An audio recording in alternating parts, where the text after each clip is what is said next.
네, 안녕하세요. 저는 현재 미래에서 GMPT 스튜디오라고 하는 운동센터를 운영하고 있는 박경우라고 합니다. 반갑습니다. 실제로 요즘 시니어분들이 많이 좀 찾으시는 편이시죠? 네, 맞습니다. 안 그래도 최근 들어서 시니어분들이 많이 문의도 주시고요. 실제로 방문하셔서 저하고 수업도 같이 진행을 해보고 있습니다. 예전에는 적게 먹고 운동하면 살이 빠진다 이런 얘기가 좀 많이 있었는데 그게 요즘 통하지 않는다고 하던데 그게 왜 그런지 혹시 아시나요? 젊었을 때와 지금의 모습을 조금은 생각을 해보면 쉽게 답이 나오는데요. 저희가 어렸을 때는 이제 적게 먹고 더 많이 운동하면 체중에 대한 조절이 잘 된 경험을 한 번씩 해보셨을 거예요. 나이가 들어가게 됨에 따라서 아무래도 노화라고 하는 것이 진행이 되고요. 그로 인해 근육의 감소 또한 찾아오게 됩니다. 근육의 감소라고 하는 것은 대사량의 감소로까지 좀 이어지게 되거든요. 대사 자체가 감소하게 되면서 자연스럽게 소모가 되어지는 열량 또한 적어지게 되는 것이죠. 예전에 비해서 똑같이 먹었지만 소모가 되어지는 열량이 적어지게 되니 살이 좀 더 잘 찔 수밖에 없는 것이죠. 중년이 넘어가면은 뱃살이 진짜 안 빠지는데 혹시 이유가 뭘까요?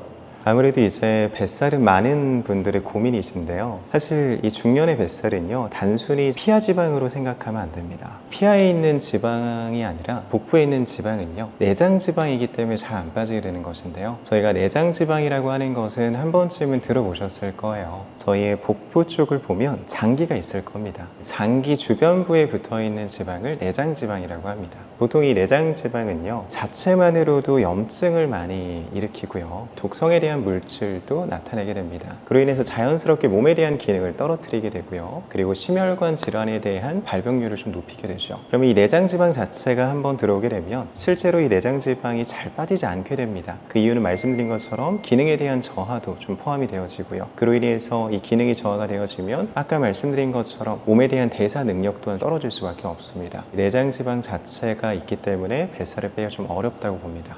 내장지방은 왜 생기는 걸까요? 단순하게 보면 저희가 적게 움직였기 때문이고요. 그 다음에 이렇게 지방에 대한 전환이 빠른 정제 탄수화물을 너무 많이 먹었기 때문입니다. 정제 탄수화물은 어떤 종류가 있을까요? 대표적으로 이제 알고 계시는 것 중에 흰쌀밥이 있을 것이고요. 흰색으로 된 빵도 있을 것이고요. 식빵이겠죠. 그 다음에 이제 흔히 아침에 많이들 드시는 시리얼 또한 마찬가지입니다. 그런 정제 탄수화물이 아닌 좋은 원료로 해서 복합 탄수화물 개념으로 시리얼을 많이들 만들어내고 계세요. 그런 시리얼은 오전에 좀 드셔도 괜찮습니다. 요즘 사람들한테 유행하는 것 중에 하나가 간헐적 단식이라고 있는데 진짜 그 뱃살을 빼는데 효과가 있나요? 제 회원분들도 간헐적 단식에 대해서 많이들 여쭤보시는데요. 저는 간헐적 단식을 권장해 드리는 경우도 있고요. 간헐적 단식이 맞지 않으시는 분들에게는 저희가 흔히 알고 있는 세 끼를 먹는 식단으로 해서 구성을 해드리고 있습니다. 그럼 간헐적 단식이 효과가 있냐라고 하냐면 효과가 있습니다. 간헐적 단식의 효과가 있는 이유는요, 저희가 단식이라고 하는 것을 진행을 하게 되면 몸 안에서 일어나는 현상 때문인데요. 저희가 간헐적 단식을 통해서 몸 안에서 일어나는 현상을 오토파지라고 합니다. 오토파지라고 하는 현상이 일어나게 되는데, 말이 좀 어려워서 그렇지 그냥 그대로 해석하면 스스로 먹다입니다. 스스로 먹는다라는 것인데, 뭘 먹느냐라고 하냐면 저희 몸 안에는 세포가 있겠죠. 그 세포 자체가 기능적으로 좀 떨어진 세포가 있을 겁니다. 좋은 세포가 있을 것이고요, 좋지 않은 세포가 있을 것입니다. 그럼 그 좋지 않은 세포를 분해시켜서 에너지로 재생산시키는 것을 오토파지라고 합니다. 그럼 이 현상이 일어나게 되면 자연스럽게 기능이 떨어져 있는 세포들은 사라지고 기능이 좋은 세포들로 구성이 되겠죠. 그로 인해서 저희의 몸에 대한 기능이 좀 좋아지게 되면서 아까 말씀하신 것처럼 이런 내장 지방을 빼내는 데에도 좀 효과가 좋아지게 되는 것이죠.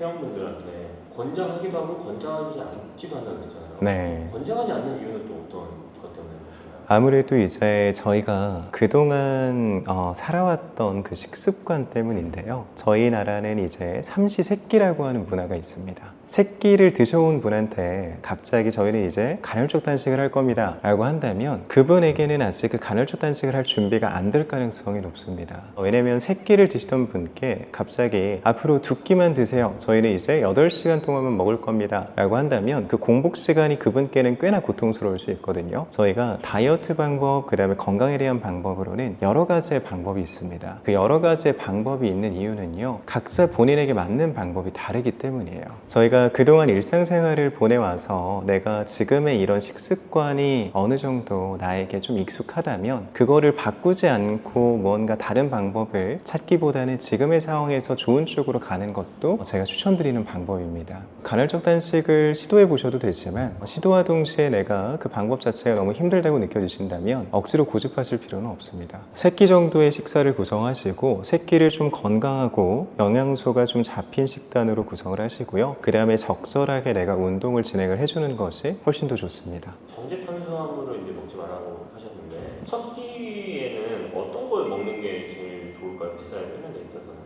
첫 끼는 꽤나 중요하게 볼 수가 있는데요. 왜냐면 내가 이제 일어나서 활동을 시작하기 전에 처음으로 먹는 음식을 저희는 첫 끼라고 얘기를 합니다. 첫 끼를 어떤 것을 먹게 되냐에 따라서 혈당에 대한 조절 능력에서의 차이가 나타나기 때문인데요. 저희가 정제 탄수화물을 피하라고 말씀을 드리는 이유는 혈당 자체가 너무 급격하게 올라가기 때문이에요. 혈당이 급격하게 올라온 만큼 이 혈당이 급격하게 떨어집니다. 그럼 급격하게 올라온 이러한 혈당은 지방으로의 전환이 빨라지게 되고요. 그런 지방으로의 전환이 빨라진 것은 아까 말씀드린 것처럼 내장 지방으로 축적될 가능성이 높습니다. 그럼 급격하게 떨어지는 혈당은요, 극심한 배고픔을 느끼게 되고요, 컨디션의 저하로 이어지게 됩니다. 저희가 이 혈당 자체를 조금은 잘 조절할 수 있는 음식을 선택해라 라고 하는 것인데, 그러한 음식들은 보통은 복합 탄수화물이라든지 양질의 단백질, 식이섬유, 좋은 질의 지방이 있습니다. 좋은 음식을 선택해서 먹는 것이 혈당을 조절할 수 있는 능력이고요. 오전에 식사를 하게 됐을 경우에는 말씀드린 것처럼 혈당을 높이는 음식은 피해야 하니 정제 탄수화물 쪽은 배제를 하고요. 복합 탄수화물로는 저희가 흔히 알고 계시는 현미밥, 잡곡밥이라든지 통밀밥 이런 것도 조금은 탄수화물군으로 선택을 해보셔도 괜찮고요. 아니면 요즘 많이 드시는 것 이제 오트밀이 있습니다. 오트밀도 도움이 많이 됩니다. 그리고 이제 단백질은 저희가 삶은 계란을 좀 드시면 도움이 되고요. 그다음에 이제 닭가슴살 알고 계시는 것처럼 드시면 좋고, 조금 더 나아가서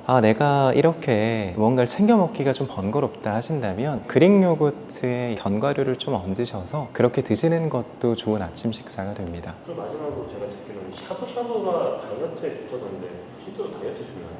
밖에서 외식에 대한 부분을 생각을 안 할 수가 없는데요. 그리고 이제 집에서 건강하게 음식을 먹으려고 할 때 어떤 것을 먹냐라는 질문을 많이 하세요. 근데 이제 저도 마찬가지로 샤브샤브를 많이 추천을 드립니다. 샤브샤브가 왜 좋은 음식이냐라고 하냐면 저희가 재료를 놓고 보면 됩니다. 좋은 재료들로 구성이 되어져 있다는 것이 장점인데요. 양질의 고기와 혹은 해산물을 저희가 양껏 먹을 수 있고요. 그 다음에 신선한 채소들을 통해서 식이섬유 또한 충분하게 섭취해 볼 수가 있습니다. 샤브샤브를 먹을 때는 데쳐서 먹죠. 고기를 데치면서도 자연스럽게 지방이 조금은 빠지게 되고요. 그 다음에 야채를 육수에다가 넣어서 또다시 건져서 먹게 됩니다. 채소는요, 정말 좋은 것이 맞지만 이 채소 자체를 생으로 너무 많이 먹게 되면 위장에 부담을 주게 됩니다. 근데 익혀서 먹는 것이 가장 좋은데 쪄서 먹거나 아니면 데쳐 먹거나, 샤브샤브는 또 데쳐 먹지 않습니까? 그래서 위장의 부담도 줄이면서 저희가 양질의 식이섬유를 충분히 섭취해 볼 수가 있는 것이죠. 대신에 주의해야 되는 사항이 있습니다. 칼국수라든지 이런 밥은 드시면 안 됩니다. 한 가지만 이제 여쭙고 싶은 거는 트레이너님만의 꿀조합이라는 게 그런 게 있을까요? 일단 제가 먹는 방법을 말씀을 드리자면 첫 번째로는 맑은 육수를 선택을 하셔야 됩니다. 샤브샤브라고 칭하고 허거와 같은 비슷한 종류의 음식들이 많이 나오는데요. 맑은 육수가 아닌 다른 육수를 선택하게 되면 나트륨의 함량도 너무 높고요. 열량 또한 높아질 수 있으니 다이어트 음식과는 좀 거리가 멀어질 수 있습니다. 맑은 육수를 선택하시고, 그 다음에 많이들 소스를 좀 찍어 드시는데요. 저는 사실 샤브샤브를 먹을 때 간장 소스 외엔 다른 건 먹지 않습니다. 간장은 드셔도 되지만 간장만으로는 좀 심심하다 하신다면 와사비를 좀 곁들이시는 것도 괜찮습니다. 마지막으로 이제 뱃살에 대해 고민을 좀 있으신 분들한테 좀 해주고 싶은 말씀이 있다면 어떤 게 있을까요? 중장년 분들이 뱃살 때문에 고민들을 많이 하시잖아요. 사실 뱃살과 더불어서 전체적인 지방 자체는요, 만성적인 염증을 불러일으키고요, 알고 계시는 것처럼 관절에 대한 부담을 가중시킬 수밖에 없습니다. 지방 자체는 시간이 지나면 지날수록 점점 더 빼기가 어려워집니다. 지금 내가 이 영상을 보고 있는 이 타이밍이 어쩌면 가장 빠른 시기일 수도 있습니다. 너무 늦었다고만 생각하지 마시고요, 지금보다 더 늦게 되면 그때 가서는 안 될 수도 있습니다. 적정 체중을 난 벗어난 것 같은데 라는 생각이 드신다면 식사에 대한 부분도 조금은 조절해 보실 필요가 있고요. 지금이라도 운동을 간단하게나마 시작해 보시는 걸 추천드리겠습니다.